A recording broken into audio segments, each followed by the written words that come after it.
Well, hello. Welcome back to A Tale of Two Cabin Cruisers. Got a little bit of a different adventure today. Why don't you come check it out? Take care of the whole way. Have a great trip. Have a great trip. We'll be following you on Facebook.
We're out here embarking on the first leg of a journey for our friends that's going to amount to about 6,000 to 7,000 nautical miles. So we're only going to jump on for about the first of 400, 500, and it's called the Great American Loop. I'll tell you a little bit more about that in a second. The Great American Loop is probably like the Appalachian Trail on waterways. In the red outline, you can see it's about a 6,000 to 7,000 mile journey in total, different little routes here and there, but for the most part it encompasses a loop around the eastern half of the United States. We've been lucky enough to join our friends as they embark on this probably year-long journey. We're just going to hop on for the first 2 weeks and get off somewhere in Michigan. Now you can start the loop just about anywhere in that red area, and we're going to be starting by Sandusky, Ohio. Now when you do this great loop, there are tons of loop boats out there, but our friends are going to have a buddy boat pretty much joining them for most of the journey that live not too far from them, and they're both embarking on the same day and hanging out with one another. This boat was taken out of dry dock just 3 days prior, and there wasn't a lot of shakedown time to make sure everything is up and running properly, so there's going to be some issues that are going to pop up from now and then.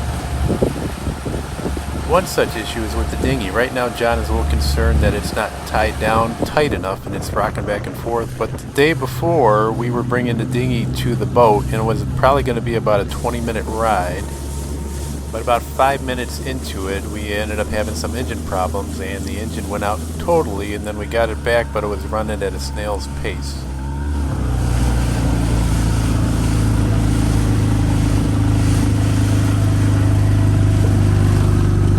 Well, hello. Welcome back to A Tale of Three Dinghies. So a journey that was supposed to take 20 minutes took a little over 2 hours. Right now we're thinking it's the fuel filter, but we don't know for sure, and that's one thing that's going to have to get figured out on the trip. What year is this?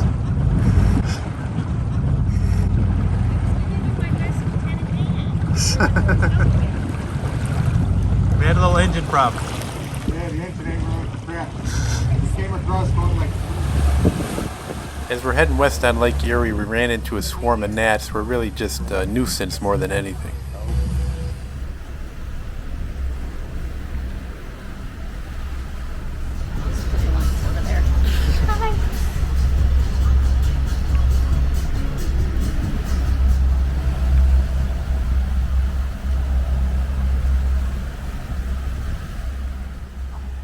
spend the night a little further south than we had planned, as the marina we were originally going to go to didn't have any dock space.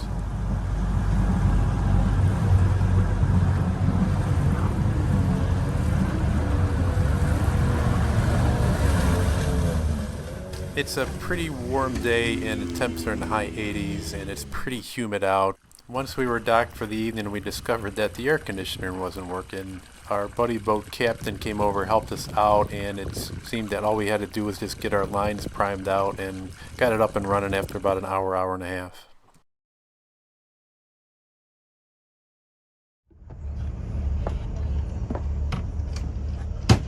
Gary? Hello?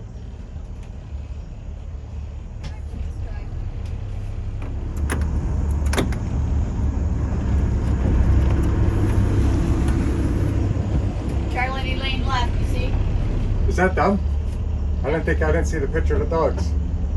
It's usually about a half-hour prep to get the engines warmed up, get your lines up, everything disconnected, and then start moving on your way.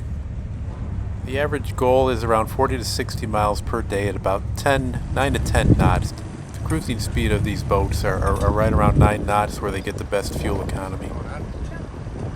The wind is creating a little bit of chop this morning, and our goal is to get north of Detroit, up through the Detroit River. Should be some nice scenery. We have noticed that the water is starting to turn a nice blue color compared to the Lake Erie green that we've been used to. And a lot of that is from fertilizers from farming that create runoff into the Maumee River, and then you get these large algae plumes that develop. It gives Lake Erie kind of that green cast, especially near the western portion.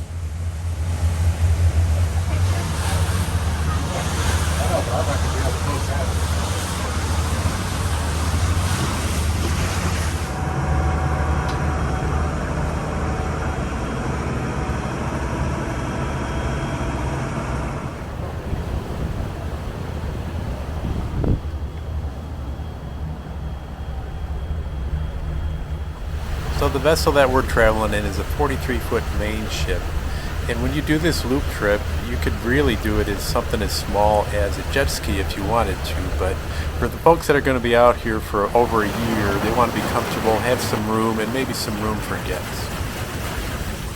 Just a quick tour. This is the front berth. Karen and I are staying in this little stateroom here.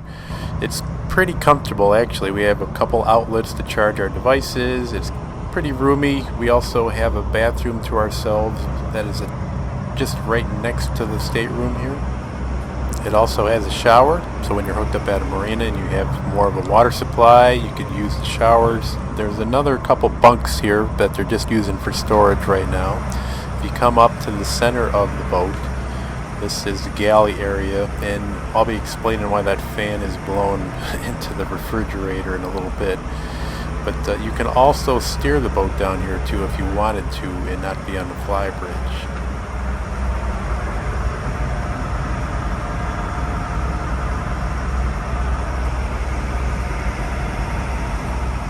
Adjacent to the galley area is the salon area. There's a TV if you want to watch TV, a little dining area for eating. You can redistribute those bunks around and move that table out of the way. And then into the rear is their bedroom, their stateroom, which is a good size queen size bed. Also with their own bathroom. They also have their own exit area too if they want to use a rear door.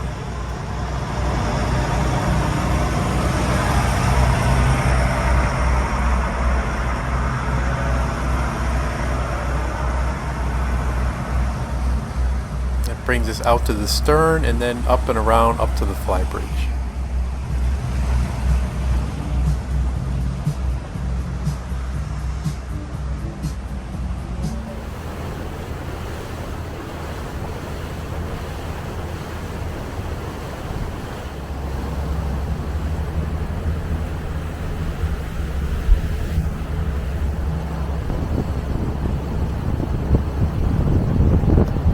Vessel is described to be containing dogs, but no visible person. Any vessel in the vicinity able to provide big settings will proceed. Provide any information, must get contact. Trying to close to radio. Over. Coordinates again. I heard 42 something, but Vessel adrift with a dog on board, south of Belle Isle in position. 4219.9 north, 08258.9 west. All mariners are requested to keep a sharp lookout, assist if possible, and notify the nearest Coast Guard unit if any sightings. Break. Look at all those steps, levels. On board. Nobody in the water.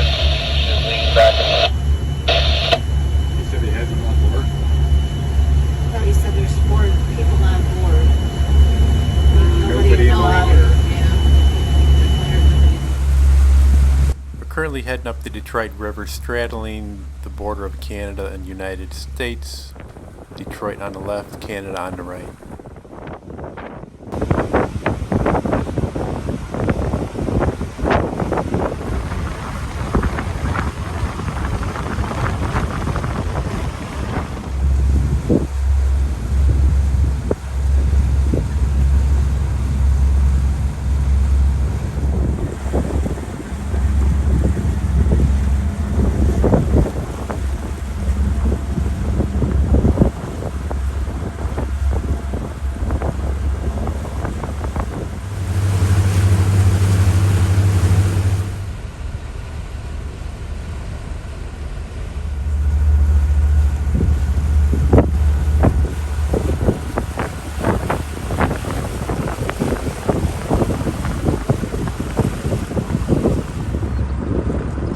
Coming into our second port, and we really got up close and personal with these rocks over here. It was very close to ending our trip on the second day with a mishap on the autopilot.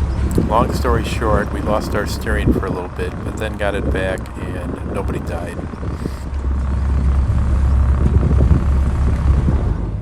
There is no shortage of scenery, and I would imagine it only gets better as this trip goes along. Our second night, we think we have the autopilot mishap figured out, and then there'll be a couple little issues in the morning.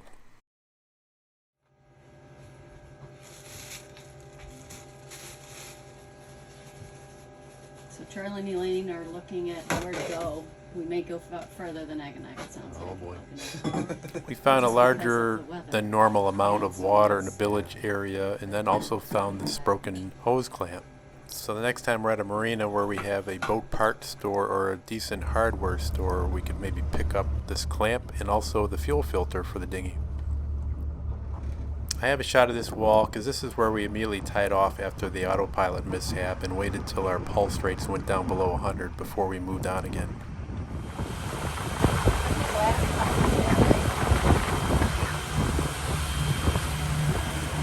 Alright, I guess we'll have to make our own decision here right now. Just want to make sure that that's, we can come either way. Thank you.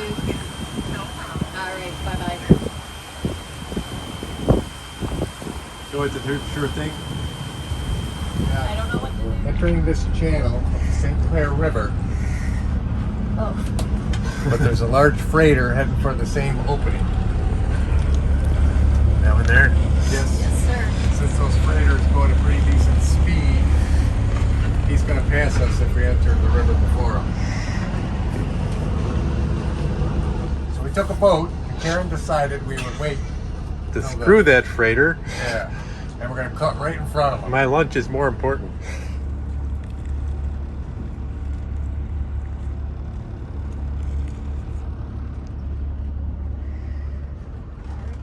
We saw that boat before. I get off. Yeah. Yep, it was in the Detroit River. I think it was getting loaded. So.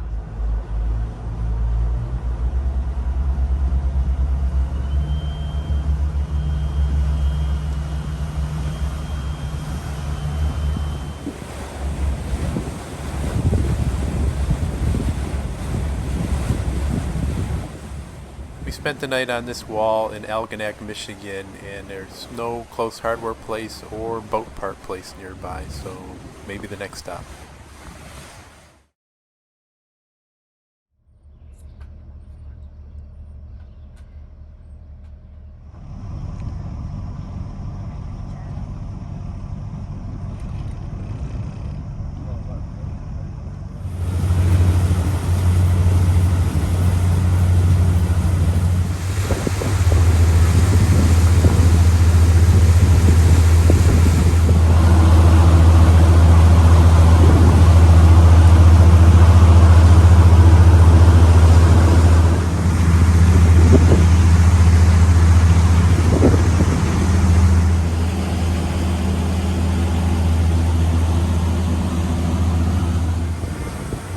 We've entered Lake Huron, and really the water has been phenomenally flat the whole trip so far.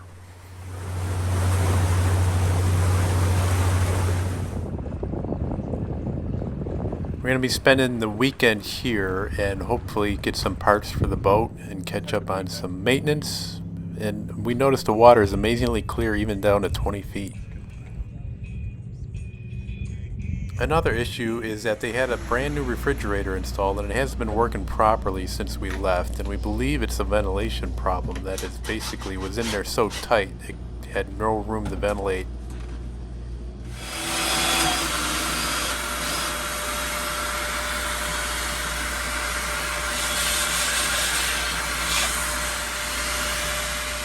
There weren't too many options other than to make our own ventilation holes in the front panel here, try to raise it up so underneath we can get some ventilation, and also through some of the seating where there's storage in the dining area.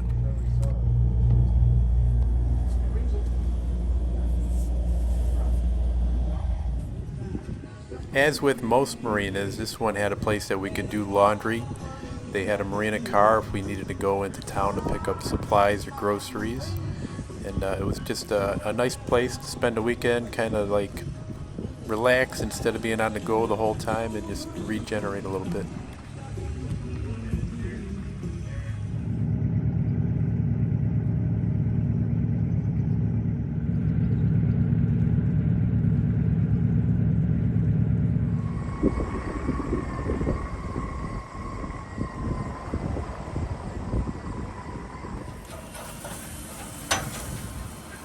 Don't drop it. Right over the shoulder. Oh boy.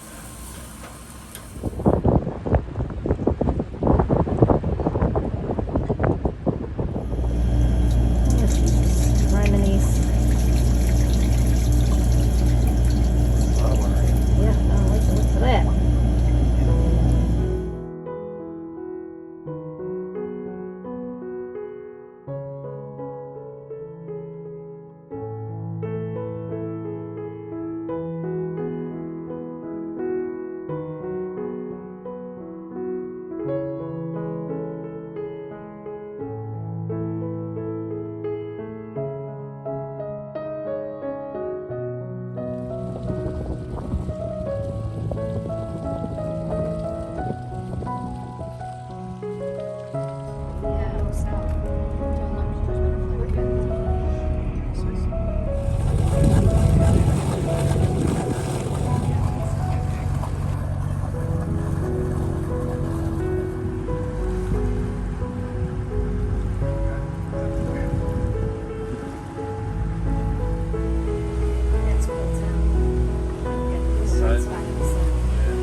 Do you have a spare impeller? Is that something we can do in the water? Yes, I got a spare impeller. Why? I mean, is that something we can just do on the water? Yeah. Are we going to do that, or what do you want to do? No, I don't care. I guess we could try it out here. So we're going into dock here. What? I'm not telling you. What do you want to do?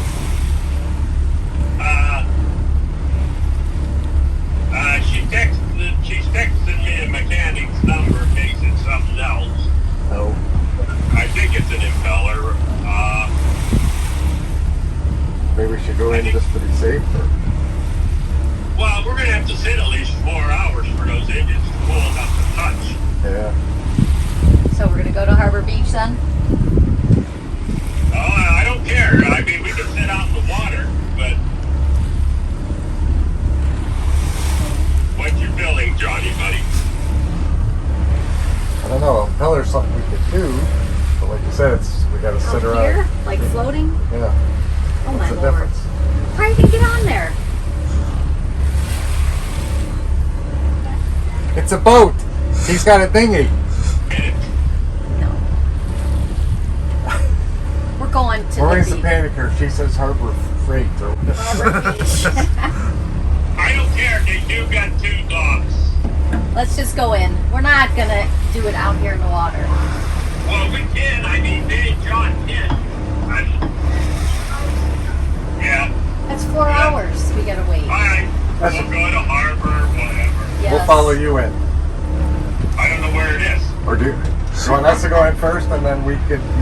If you run too fast, the impeller's going and it gets water and we're up the shaft berries. You know what I mean? Just go in there fast as you can. How fast are you going? About 7 knots. We go. We'll set it for 6 to 7 knots and we'll head for the Harbor Beach. How far is it on yours? Do you see? Well, we're gonna Around 18 miles, but we're not positive. waypoint it. Walk the, like,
So Charlie's engine problem is still not rectified, but it's determined that he's probably not going to create any damage if we move forward and then find maybe a better marina that's capable of checking out his one engine.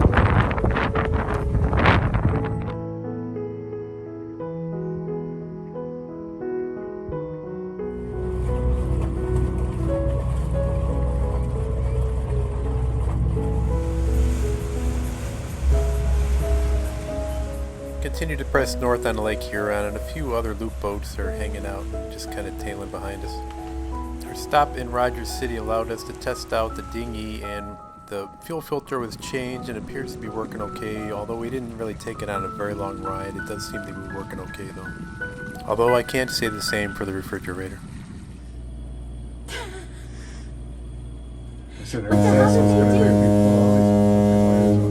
Basically, tech support suggested removing the wire that powers the cooling fan to the refrigerator, and we're going to give that a try.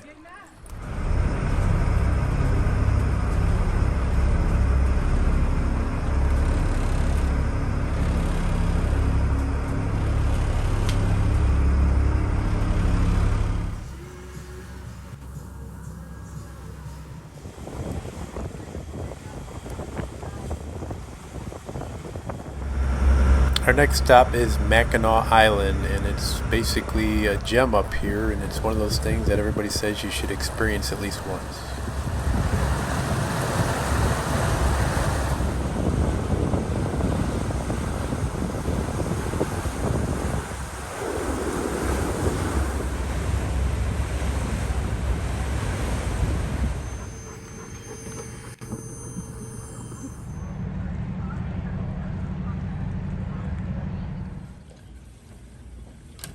There's multiple ferry systems that run to the island, or you can come by boat. And then when you get onto the island, the only means of transportation is your own 2 feet, a bicycle, or a horse-driven carriage.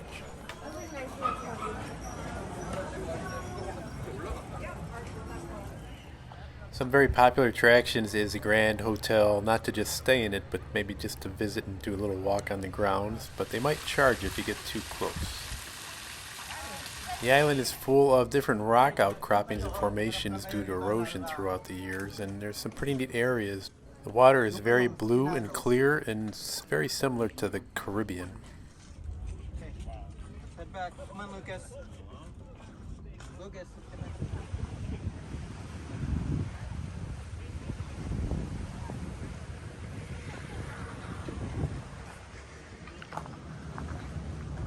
Devil's Kitchen, baby. On the side, there's beer in there. Devil's Kitchen. We've had unusually calm waters our whole trip, and probably the roughest water we're going to see is actually here on the island when we're at the dock. Overnight a front came through, and we've had sustained 25-mile-an-hour winds and gusts up in the 30s. Needless to say, all the boats have been rocking and making noise and creaking. The lines have been loosened and retightened several times. Some have been fraying just from the friction. And this is going to last for about 36 hours before things start to settle down a little bit. So it's either rock back and forth in the boat all day long and kind of keep out of the rain, or just go out and walk around, brave the rain, and get on some stable land.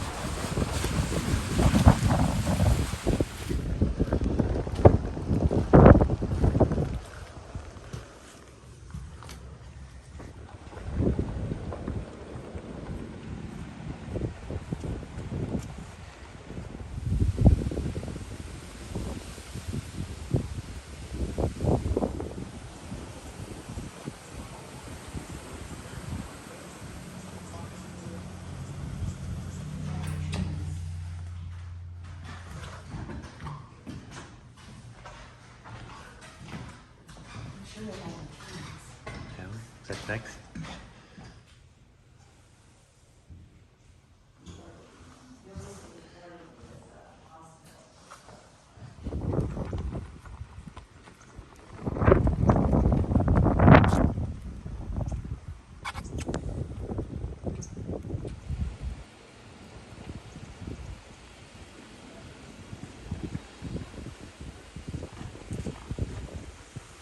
Position and a command.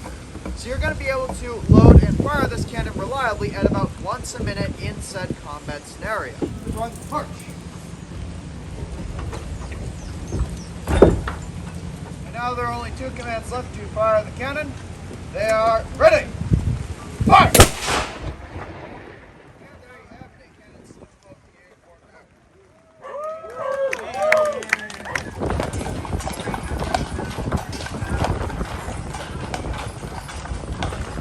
Things calmed down a bit overnight. The skies cleared up a little bit. Our checkout time from the marina is around 11 a.m., so there was time to take a little bike ride around the island.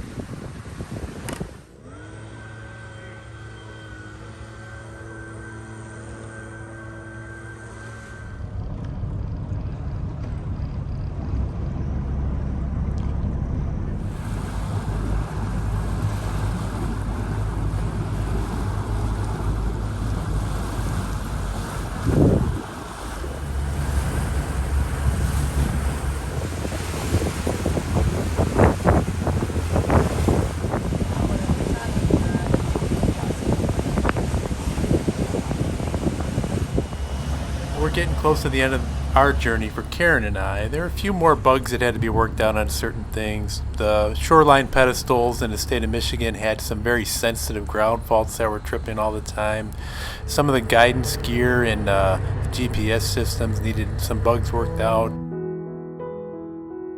This is going to be the last full day of our trip. A friend of ours, Don, who you might have seen in some of our previous videos, he's coming up and he drove up to pick us up. He's going to spend the night with us on the boat and we'll be heading out tomorrow. I can see the attraction of these loopers and why they do it. It's just very interesting. It's very scenic. There's just always beauty. The sunsets are gorgeous. The sunrises are gorgeous. Going from port to port at new places, maybe daily, staying at a place that you like for a week, and then moving on to another place. It seems like a very nice lifestyle.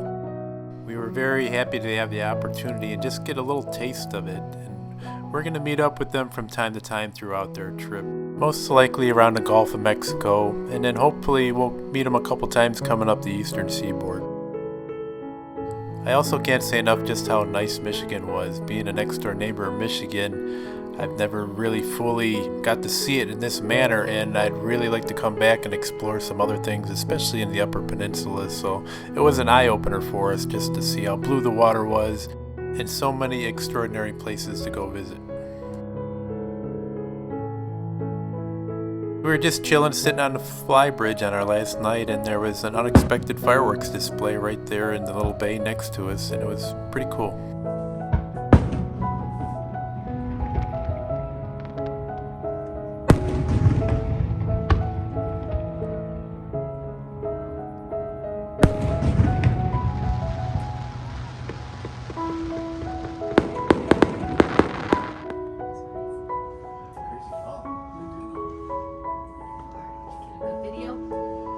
One regret though is I didn't get a decent shot of the Mackinac Bridge at night, and I thought it'd be really cool to capture it by drone, but there was too much fog coming in and out. So I'd like to thank John and Maureen and Charlie and Elaine for just giving us a little taste of what it's like to be on a loop. Our journey's ending, but theirs is just beginning. So calm waters and favorable currents.